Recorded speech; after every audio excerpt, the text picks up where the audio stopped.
February 14th, 2020. Memorial of Saints Cyril, monk, and Methodius, bishop. A reading from the first book of Kings. Jeroboam left Jerusalem, and the prophet Ahijah the Shilonite met him on the road. The two were alone in the area, and the prophet was wearing a new cloak.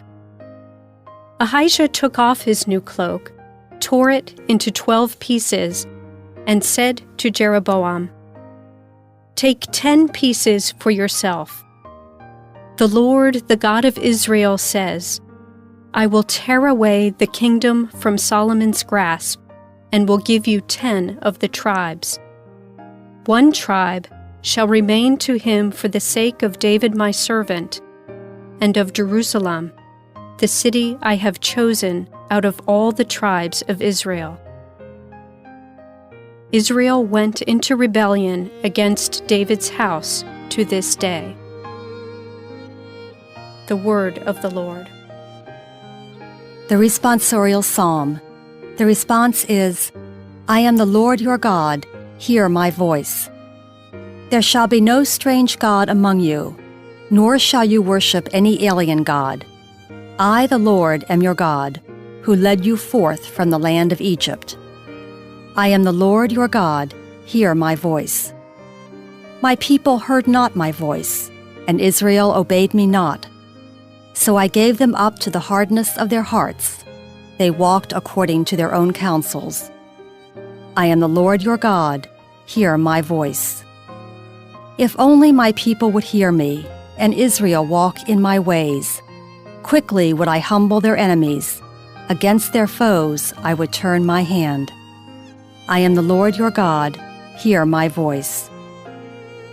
A reading from the Holy Gospel according to Mark.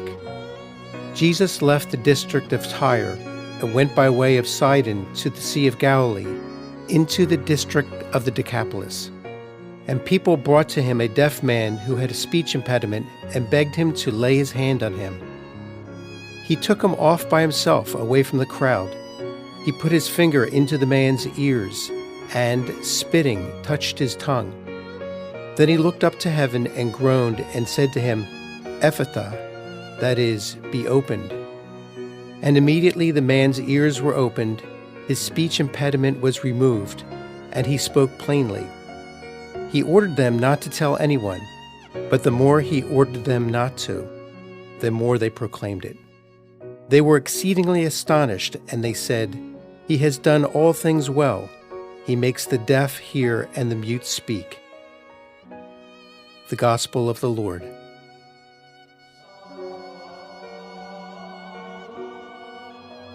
This is Catholic Daily Reflections for Friday of the 5th week in Ordinary Time. Today's reflection is entitled, The Authority of God. Ephphatha, that is, be opened. And immediately the man's ears were opened. How often do you hear Jesus say to you, Ephphatha, be opened? Or how often do you hear him speak to you with such authority? Did Jesus say this only because this man was physically deaf and he wanted to physically cure him? Or is there a deeper significance?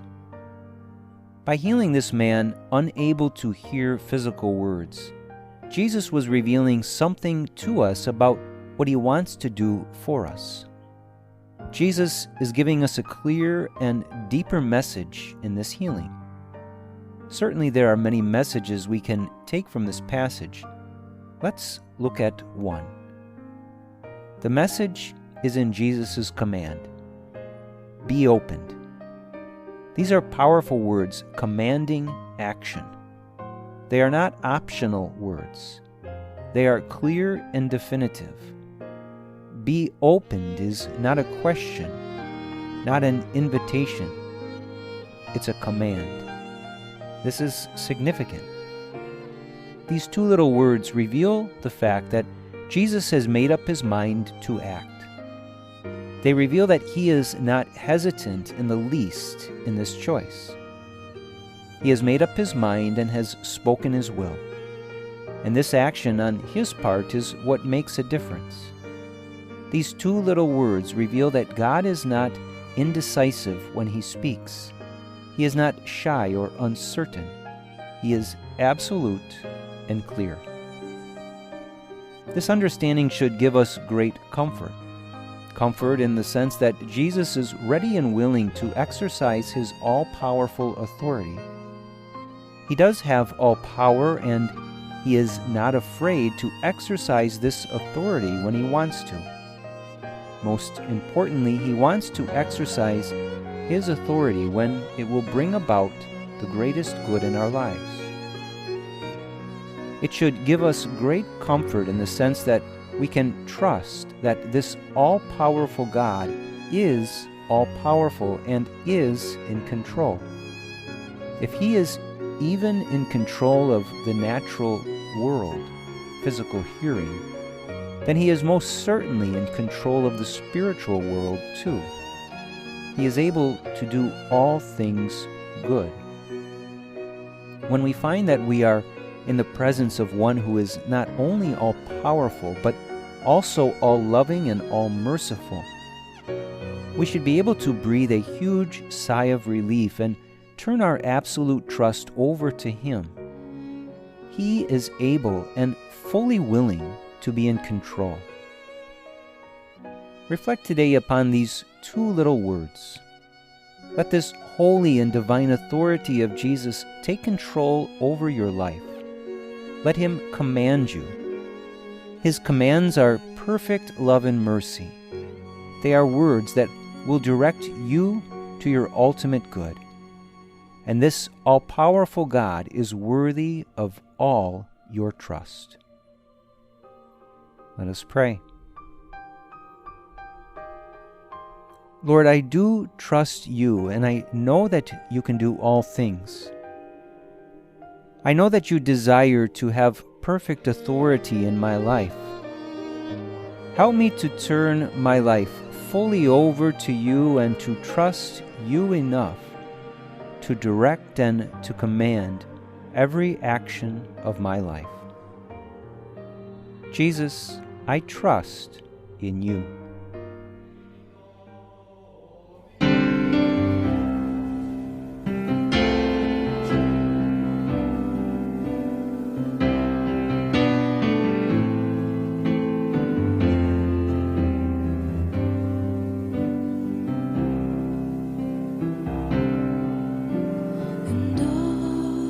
To Jesus I surrender.